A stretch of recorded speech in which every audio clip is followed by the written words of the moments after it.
En el año 16 a.C., Roma perdió algo más que hombres en los sombríos bosques de Germania.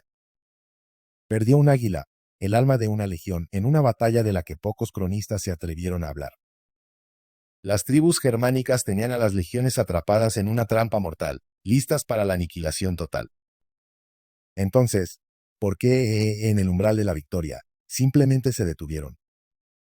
Para comprender este misterio, para desentrañar el nudo de esta catástrofe olvidada que paradójicamente salvaría a Roma de sí misma, debemos viajar a esa frontera empapada de lluvia y sangre, donde el poder del imperio más grande del mundo se medía no en mármol y oro, sino en la capacidad de sus hijos para soportar el infierno.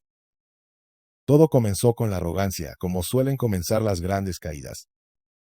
El Imperio Romano, bajo el reinado de un ya maduro y consolidado Augusto, se sentía invulnerable, una bestia colosal cuyo vasto territorio se extendía desde las arenas de Siria hasta las costas brumosas de Hispania. Su poder era un hecho del mundo, una verdad tan sólida como las calzadas que surcaban sus provincias. Sin embargo, en las provincias del noroeste, en la frontera que serpenteaba junto al gran río Rin, esta verdad se estaba volviendo quebradiza. En la Germania superior, el aire era cada vez más tenso, cargado con el murmullo de tambores y el olor a humo de aldeas incendiadas. Las tribus germánicas, un mosaico de pueblos feroces y amantes de la libertad como los sicambros, los queruscos y los téncteros, consideraban el río no como una frontera sagrada, sino como una invitación, una línea trazada en el agua que se atrevían a cruzar con creciente audacia. Tras una serie de incursiones bárbaras que habían dejado un rastro de caos y humillación, el emperador Augusto, un hombre cuya paciencia era tan vasta como su imperio, pero no infinita, decidió que la diplomacia de la espada debía reemplazar a la de los enviados. El encargado de imponer la Pax Romana en esta región volátil era el gobernador Marco Lolio. Era un político con experiencia militar, un hombre curtido en las intrigas del Senado y en la brutalidad de la guerra, pero ahora se encontraba atrapado entre la presión de un emperador impaciente en Roma y la amenaza impredecible que se agitaba al otro lado del río. Lolio, quizás subestimando la escala de la amenaza o demasiado confiado en la disciplina legendaria de sus legiones, se preparaba para una campaña punitiva, sin saber que el enemigo ya se movía, no para defenderse, sino para atacar. Corría un otoño particularmente sombrío. Las hojas, teñidas de ocres y rojos sangrientos, caían de los árboles en una danza lúgubre, cubriendo el suelo del bosque con una alfombra que amortiguaba cualquier sonido. Era la estación en que la guerra se retiraba a dormir. Las legiones romanas, tras una campaña estival desafiante y en gran medida infructuosa, habían iniciado el largo camino de regreso hacia sus cuarteles de invierno, al oeste del Rin. El cansancio se había sentado en los huesos de los hombres. El peso de la cota de malla, el scutum en el brazo y el pilum en la mano se sentía el doble después de meses de marchas y escaramuzas. Anhelaban el calor de los barracones, el vino agrio y las historias compartidas junto al fuego. El comandante que lideraba la columna en el campo era un joven y ambicioso patricio, Druso, un hombre cuya estrella ascendía rápidamente en la corte de Augusto. A diferencia de Lolio, Druso no sentía la complacencia del poder establecido. Sentía el hambre de la gloria por ganar.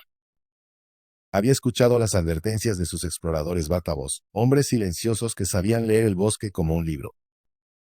Hablaban de huellas frescas, de ramas rotas de una manera que no era natural, de un silencio antinatural en un bosque que debería bullir de vida. Pero la orden era marchar, y una legión romana marchaba. La columna se adentró en el bosque como una serpiente de acero y cuero, una línea de casi 10.000 hombres que se extendía por más de una milla. El sonido rítmico de miles de sandalias caligae golpeando el suelo era hipnótico, una percusión constante que hablaba del orden y el poder de Roma. Se mezclaba con el chirrido de las carretas de suministros y el resoplido de las mulas, una sinfonía de civilización en medio de la naturaleza salvaje. Pero el paisaje, aunque majestuoso en su decadencia otoñal, era una trampa. Los árboles, robles y hayas ancestrales se apretujaban unos contra otros, sus ramas formando un techo tan denso que la luz del sol apenas se filtraba, moteando el suelo con sombras danzantes que parecían ocultar figuras. La columna avanzaba por un antiguo sendero que descendía hacia un valle estrecho y empinado, con laderas boscosas que se alzaban a ambos lados como murallas. Un centurión veterano, un hombre llamado Cayo Fulvio, con el rostro como un mapa de cicatrices y el cinismo de 20 años de servicio en las fronteras, masculló una maldición. «Esto no me gusta, Druso», le dijo en voz baja al comandante, que cabalgaba a su lado. Este valle huele a matadero. No hay escapatoria si nos atacan aquí. Druso, aunque joven, reconoció la sabiduría en las palabras del veterano. La inquietud era una aguja fría en su estómago. Mantén a los hombres alerta, Cayo. Que los escudos no se alejen de los brazos. Pero la orden llegó tarde. Ya estaban dentro. Tras los árboles, miles de ojos los observaban. Guerreros germánicos, con los cuerpos pintados con símbolos aterradores y el cabello anudado al estilo suevo, se preparaban. Eran los queruscos, fieros y astutos, y los sicambros, conocidos por su brutalidad sin parangón. El avance hacia el claro era una agonía. El avance hacia el claro era una agonía. El silencio fue lo primero que se rompió. No con un grito de guerra, sino con el sonido solitario y estremecedor de un cuerno tribal, un lamento profundo y gutural que pareció nacer de la misma tierra. Resonó en el valle, rebotando en las laderas y helando la sangre en las venas de los legionarios. Por un instante, el único sonido fue el eco moribundo del cuerno y el latido colectivo de 10.000 corazones romanos. Luego, el infierno se desató. Como si el bosque mismo hubiera cobrado vida, las sombras se transformaron en figuras humanas. De repente, los guerreros germánicos estaban en todas partes. Aparecieron en las crestas de las laderas, en los flancos, detrás de los troncos de los árboles. No cargaron de inmediato. Primero, hicieron llover la muerte desde arriba. Una tormenta de proyectiles oscureció el cielo gris. El sonido fue ensordecedor, el silbido del aire, el impacto sordo en los grandes escudos de madera, el chasquido de la madera al astillarse, y los gritos ahogados de los hombres que no fueron lo suficientemente rápidos. Los legionarios, a pesar del shock inicial, reaccionaron con la disciplina que les habían inculcado a fuego y sangre. Se escucharon los gritos de los centuriones. «Testudo, formad el testudo». Los hombres de las primeras filas y los flancos levantaron su escuta para crear un muro de escudos, mientras que los de las filas interiores los alzaban sobre sus cabezas, formando un caparazón protector, una tortuga de acero y madera que se deslizaba lentamente por el suelo del valle. Pero el terreno jugaba en su contra. La estrechez del valle impedía una formación adecuada y la columna, larga y delgada, era vulnerable en toda su extensión. Las carretas de suministro se convirtieron en obstáculos, las mulas entraron en pánico, y la cohesión de la marcha se desintegró en un caos controlado. «¡Avancen! ¡Avancen hacia el claro!», gritó Druso, su voz resonando por encima del estruendo. Sabía que su única oportunidad era alcanzar un terreno más abierto donde pudieran formar una línea de batalla adecuada. El claro, una pequeña pradera al final del valle, se convirtió en una promesa de salvación, un faro en medio de la tormenta. Pero los líderes germánicos habían anticipado esto. El claro no era una salvación, era el verdadero corazón de la trampa. Habían permitido que los romanos avanzaran hacia él deliberadamente, sabiendo que la falta de espacio y la presión continua de sus ataques harían colapsar las formaciones. Mientras los romanos luchaban por avanzar bajo la lluvia de proyectiles, los guerreros de los flancos descendieron por las laderas, sus gritos de guerra salvajes mezclándose con el estruendo. La batalla estaba a punto de pasar de una masacre a distancia a una carnicería cuerpo a cuerpo. El centurión Cayo Fulvio vio caer a su portaestandarte, un joven de la Toscana con apenas 19 años, con una jabalina clavada en la garganta. Sin dudarlo, Fulvio recogió el estandarte de su centuria, un disco de plata con la mano abierta y rugió: «¡Por Roma! ¡Conmigo!». Por cada paso que daban, un hombre caía. El suelo del bosque se tiñó de rojo, y el suave murmullo de las hojas fue reemplazado por el grito de los heridos y el lamento de los moribundos. Y aún no habían llegado a lo peor. Alcanzar el claro fue como salir de una sartén para caer en el fuego. El espacio, que desde la distancia parecía una promesa de libertad, se reveló como una arena de muerte, no más grande que un par de campos de entrenamiento. Y ya estaba rodeado. Los guerreros germánicos, envalentonados por el éxito de su emboscada, emergieron de la línea de árboles por todos lados, cerrando la última vía de escape. La larga columna romana, ahora rota y desorganizada, intentó desesperadamente formar un perímetro defensivo, un erizo de escudos y lanzas mirando hacia todas las direcciones. En este punto, la batalla alcanzó su punto álgido de brutalidad. Ya no había tácticas sofisticadas, solo supervivencia. Los líderes germánicos, sabiendo que tenían la ventaja numérica y táctica, ordenaron una serie de oleadas humanas. Miles de guerreros, con los ojos desorbitados por el fervor de la batalla, se lanzaron contra las líneas romanas. El choque fue titánico. El sonido de las espadas germánicas, largas y pesadas, contra los escudos romanos. El gruñido de los hombres al empujar y acuchillar. El grito ahogado de un legionario cuando un hacha barbada rompía su casco y su cráneo. Los soldados romanos, aunque agotados y superados en número, respondieron con una disciplina casi sobrehumana. Luchaban hombro con hombro, protegiendo al compañero de su izquierda con su escudo, confiando en que el de su derecha haría lo mismo por él. Su arma principal, el gladius, era perfecta para este tipo de combate cercano, una hoja corta y ancha diseñada para apuñalar en los espacios reducidos. Por cada romano que caía, otro, empapado en el sudor y la sangre de su camarada, daba un paso al frente para ocupar su lugar, luchando con la furia de un hombre que no tiene nada que perder. En el centro de la formación se encontraba el bien más preciado de la Legio Vedica Laudae, su alma, el águila de oro, el Aquila. El Aquilifer, un veterano llamado Lucius Vorenus, un hombre de una fuerza hercúlea, la sostenía en alto, un faro dorado en medio del caos. El águila era el punto de reunión, el símbolo de la invencibilidad de Roma. Y por eso mismo, era el objetivo principal de los germanos. Un jefe querusco, un gigante llamado Segimero, reconoció el estandarte y lanzó a sus mejores guerreros contra él. La lucha alrededor del águila se convirtió en un torbellino de violencia. Lucius Vorenus luchaba como un león, el asta del águila en una mano y su gladius en la otra. Pero los atacantes eran demasiados. Una lanza lo alcanzó en el muslo, haciéndolo caer de rodillas. Otro golpe de hacha partió su escudo. Mientras caía, con sus últimas fuerzas, intentó romper el asta del águila contra una roca para que no fuera capturada, pero ya no tenía fuerzas. Segimero, con un grito de triunfo, le arrebató el estandarte de las manos moribundas y lo alzó en el aire. Un gemido colectivo recorrió las filas romanas. Ver caer el águila fue un golpe psicológico devastador, peor que cualquier herida física. Era la prueba de su humillación, la señal de que los dioses los habían abandonado. El pánico comenzó a extenderse. Las líneas flaquearon.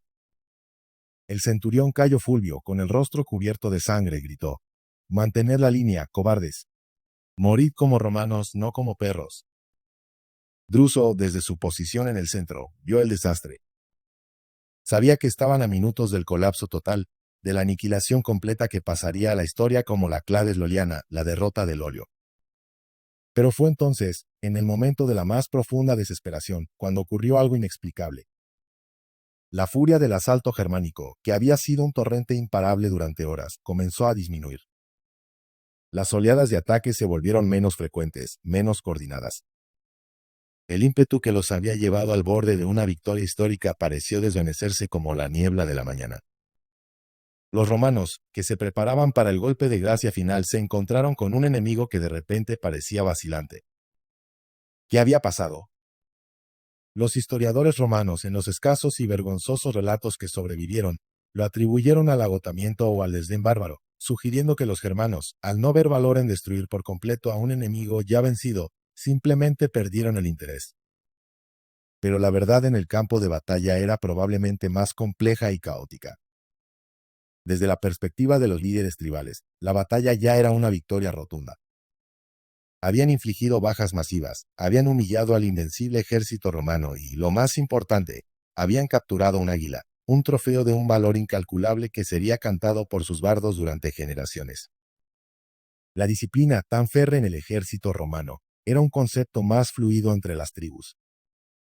Muchos guerreros, al ver la batalla prácticamente ganada, comenzaron a saquear a los caídos, más interesados en las espadas, los cascos y las bolsas de monedas que en continuar una lucha sangrienta. Otros, especialmente los heridos, comenzaron a retirarse del combate sabiendo que no habría médicos ni logística para atenderlos. Su supervivencia dependía de su propia capacidad para abandonar el campo de batalla. Es posible que también surgieran disputas entre los jefes. Segimero, el querusco que capturó el águila, podría haberse negado a compartir la gloria con los jefes sicambros, creando una brecha en el liderazgo. La alianza que había funcionado a la perfección para la emboscada comenzaba a desmoronarse en el momento de la victoria. Los guerreros, viendo a sus líderes dudar o discutir, y a sus compañeros abandonar la línea para saquear, perdieron la cohesión. El ataque se fragmentó en asaltos individuales y desorganizados en lugar de una presión coordinada. Cayo Fulvio, apoyado en el estandarte de su centuria, lo notó primero. «Están flaqueando», le gritó a Druso, que se había abierto paso hasta su posición. «Su empuje se ha ido». Druso observó el campo. Vio la confusión en las filas enemigas. Vio a guerreros alejándose del combate con sus botines. Vio la vacilación en los ojos de los que aún luchaban. Era un respiro, una pequeña grieta en el muro de acero que los había rodeado. Podía ser una trampa, una finta para atraerlos a un nuevo error. O podía ser la única oportunidad que tendrían de ver otro amanecer.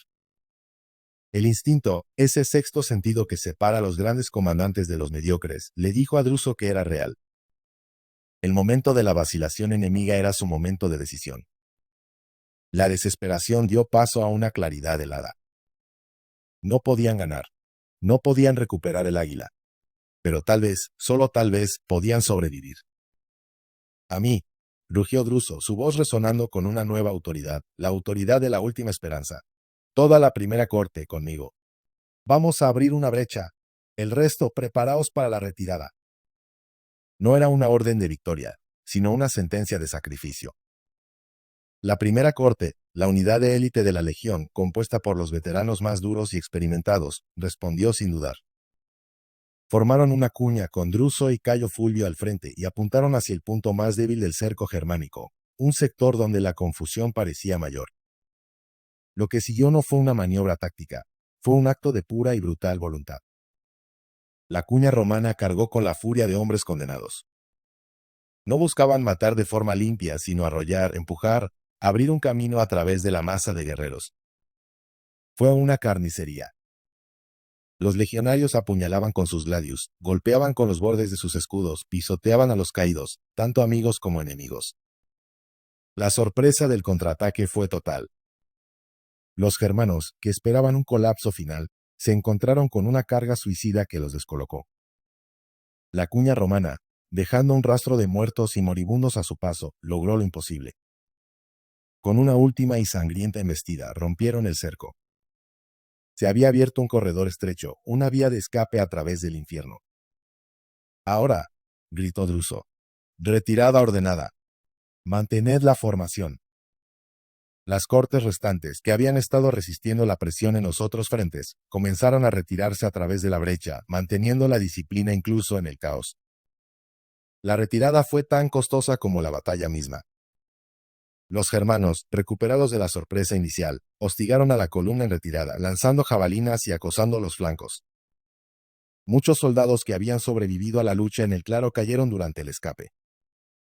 Otros, gravemente heridos, se desplomaron en el camino, abandonados a su suerte con una última mirada de desesperación a sus compañeros que se alejaban.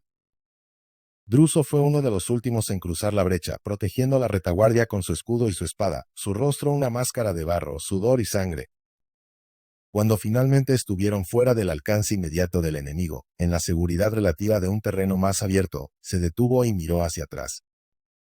El valle era un cementerio. Y en algún lugar de ese cementerio, yacía el águila perdida de la Quinta Legión. Habían sobrevivido, pero a un costo terrible. De los casi 10.000 hombres que habían entrado en ese bosque por la mañana, apenas la mitad salió por la tarde.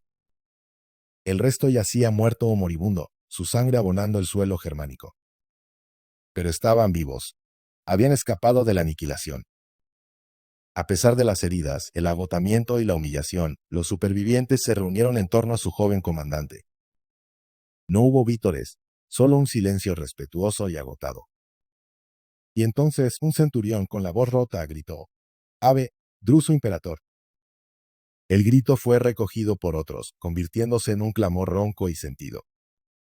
Era el mayor honor que un soldado romano podía otorgar a su general, un reconocimiento de que, en medio de la desesperación más absoluta, los había liderado, había mantenido la cohesión y los había salvado de una tumba sin nombre. La noticia de la batalla de Arbalo, o la Clades Loyana, llegó a Roma como una piedra lanzada a un estanque tranquilo. Al principio hubo incredulidad, seguida de una furia helada. Una legión romana derrotada, Un águila, el símbolo sagrado del poder de Júpiter y de Roma, capturada por bárbaros semidesnudos, era impensable. Marco Lolio fue llamado a Roma y cayó en desgracia, su carrera política arruinada para siempre. Pero el emperador Augusto, un hombre pragmático y astuto, vio más allá de la humillación. Comprendió lo que la batalla realmente significaba. No era solo una derrota, era una advertencia. El sacrificio de las legiones de Druso, aunque terrible, había dejado al descubierto las profundas debilidades de la estrategia romana en la frontera. La confianza ciega en la superioridad de sus legiones ya no era suficiente. Germania no era la Galia, era una tierra salvaje y sus gentes no se dejarían someter fácilmente. La derrota de Arbalo se convirtió en el catalizador de un cambio masivo en la política imperial. Augusto entendió que la seguridad de las ricas provincias de la Galia dependía de una frontera del Rin fortificada e impenetrable. Se movilizaron más tropas, se construyó una vasta red de fuertes, torres de vigilancia y campamentos permanentes a lo largo del río, creando una de las fronteras más militarizadas de la historia. Druso, aclamado por su valentía y su habilidad táctica para salvar los restos de su ejército, continuó sus campañas en Germania en los años siguientes, pero esta vez con más recursos, más hombres y una estrategia más cautelosa. Su objetivo ya no era solo castigar, sino construir, expandir la infraestructura militar romana para proyectar el poder de Roma de manera permanente. Así, la batalla olvidada, la derrota humillante de Arbalo, tuvo consecuencias profundas y duraderas. Aunque los germanos no lograron destruir por completo a las fuerzas romanas, su victoria parcial obligó a Roma a despertar de su sueño de invencibilidad. El legado de esta batalla, sin embargo, no sería plenamente reconocido hasta 25 años más tarde. En el año 9 después de Cristo, en otro bosque oscuro y lluvioso no muy lejos de Arbalo, 3 legiones enteras al mando de Publio Quintilio Varo serían aniquiladas en la emboscada de Teutoburgo. Pero esa catástrofe podría haber sido aún peor si las lecciones de Arbalo no se hubieran aprendido, si la frontera del Rin no se hubiera fortificado gracias a la sangre derramada en aquel sombrío día de otoño. La humillación de Druso y sus hombres se convirtió, irónicamente, en el escudo que protegió al imperio durante generaciones, un recordatorio silencioso y terrible de que incluso el poder más grande del mundo puede ser vulnerable, y que a veces, una derrota es solo el primer paso hacia una victoria mucho más importante, la de la supervivencia.